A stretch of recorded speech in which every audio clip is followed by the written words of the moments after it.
Dobar dan i dobrodošli na drugu utakmicu trećeg kola skupine C svjetskog prvenstva u hokeju koje se igra u Bhubaneswaru u Indiji. Utakmica između Kanade i Indije. Dobar dan, Dino. Dobar dan, Igore.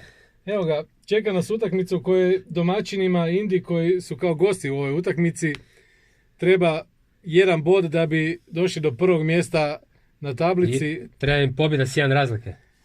Ili s jedan razlike, ja se ispričavam. Da bi mogli osigurati prvo mjesto u skupini i direktan odlazak u četvrtfinale. Da, Belgija im je olakšala, nisu natrpali Južnu Afriku kako se očekivalo. Da, završila je utakmica 5-1 i jedan pogodak, odnosno je pobjeda, bilo kakva pobjeda ili neodlučen rezultat.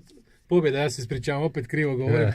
Pobjeda bi im donijela odlazak na prvo mjesto i nekoliko slobodnih dana. Da, ne trebaju natjeravati nekakvi rezultat, mogu komotnije malo ući u tu utakmicu, ne trebaju stiskati od samih početaka.